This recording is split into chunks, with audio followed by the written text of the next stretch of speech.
ಇನ್ನು ಉತ್ತರ ಕರ್ನಾಟಕ ಭಾಗದಲ್ಲಿ ನೆರೆ ಹಾವಳಿ ಉಂಟಾಗಿದ್ದು ಈ ಹಿನ್ನೆಲೆ ಎಐಸಿಸಿ ಅಧ್ಯಕ್ಷ ಮಲ್ಲಿಕಾರ್ಜುನ್ ಖರ್ಗೆ ಅವರು ಹೇಳಿಕೆಯನ್ನು ಕೊಟ್ಟಿದ್ದಾರೆ. ಉತ್ತರ ಕರ್ನಾಟಕದಲ್ಲಿ ಸಾಕಷ್ಟು ಹಾನಿಯಾಗಿದೆ, ಸಿಎಂ ಕಾಳಜಿ ವಹಿಸಿ ಆದಷ್ಟು ಬೇಗ ಪರಿಹಾರವನ್ನ ಕೊಡಬೇಕು ಅಂತ ಎಐಸಿಸಿ ಅಧ್ಯಕ್ಷ ಮಲ್ಲಿಕಾರ್ಜುನ್ ಖರ್ಗೆ ಅವರು ಹೇಳಿಕೆಯನ್ನು ಕೊಟ್ಟಿದ್ದಾರೆ.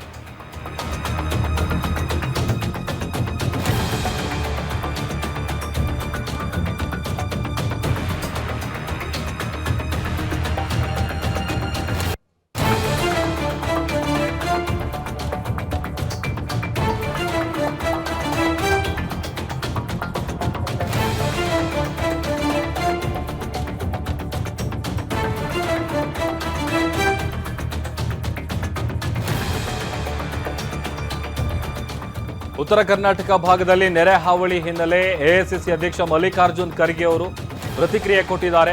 ಉತ್ತರ ಕರ್ನಾಟಕದಲ್ಲಿ ಸಾಕಷ್ಟು ಹಾನಿಯಾಗಿದೆ, ಸಿಎಂ ಕಾಳಜಿಯನ್ನ ವಹಿಸಿ ಆದಷ್ಟು ಬೇಗ ಪರಿಹಾರ ಕೊಡಬೇಕು. ಕೇಂದ್ರ ಸರ್ಕಾರಕ್ಕೂ ಕೂಡ ನಾನು ಪತ್ರ ಬರೀತೀನಿ, ಸಮೀಕ್ಷಾ ವರದಿ ಬರಲಿ, ಬಂದ ನಂತರದಲ್ಲಿ ಪ್ರಧಾನಮಂತ್ರಿಗಳಿಗೂ ಕೂಡ ಸವಿಸ್ತಾರವಾಗಿ ಪತ್ರ ಬರೀತೀನಿ. ನೆರೆ ಹಾವಳಿಯ ವಿಚಾರಕ್ಕೆ ಸಂಬಂಧಪಟ್ಟಂತೆ ಎಐಸಿಸಿ ಅಧ್ಯಕ್ಷ ಮಲ್ಲಿಕಾರ್ಜುನ ಖರ್ಗೆ ಅವರು ಪ್ರತಿಕ್ರಿಯೆ ಕೊಟ್ಟಿದ್ದಾರೆ.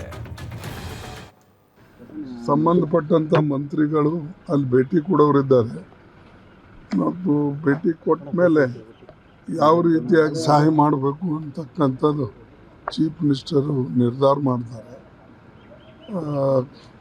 ಬಾಕಿ ಎಲ್ಲ ಕಡೆ ನಮ್ಮ ಶಾಸಕರು ಆ ಭಾಗದಾಗ ಇರ್ತಕ್ಕಂಥ ಅವರು ಕೂಡ ಹೋಗ್ತಾ ಇದ್ದಾರೆ, ಓಡಾಡ್ತಾ ಇದ್ದಾರೆ.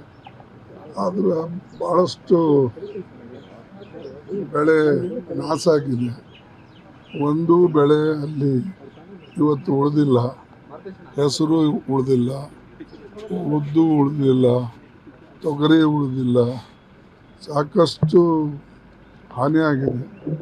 ಅದಕ್ಕೆ ಮುಖ್ಯಮಂತ್ರಿಗಳು ಅದರ ಬಗ್ಗೆ ಕಾಳಜಿ ವಹಿಸಿ ಆದಷ್ಟು ಬೇಗನೆ ಪರಿಹಾರ ಕೊಡ್ತಕ್ಕಂಥದ್ದು ಮಾಡಬೇಕು ಅಂತಕ್ಕಂಥ ನಂದು ಕೂಡ ಮನವಿ ಇದೆ. ಮತ್ತು ನಾನು ಕೇಂದ್ರ ಸರ್ಕಾರಕ್ಕೂ ಕೂಡ ಪತ್ರ ಬರಿತಾ ಇದ್ದೇನೆ. ಸಂಬಂಧಪಟ್ಟಂಥ ಮಂತ್ರಿಗಳು ಅಲ್ಲಿ ಭೇಟಿ ಕೊಡೋರಿದ್ದಾರೆ ಮತ್ತು ಭೇಟಿ ಕೊಟ್ಟ ಮೇಲೆ ಯಾವ ರೀತಿಯಾಗಿ ಸಹಾಯ ಮಾಡಬೇಕು ಅಂತಕ್ಕಂಥದ್ದು ಚೀಫ್ ಮಿನಿಸ್ಟರು ನಿರ್ಧಾರ ಮಾಡ್ತಾರೆ.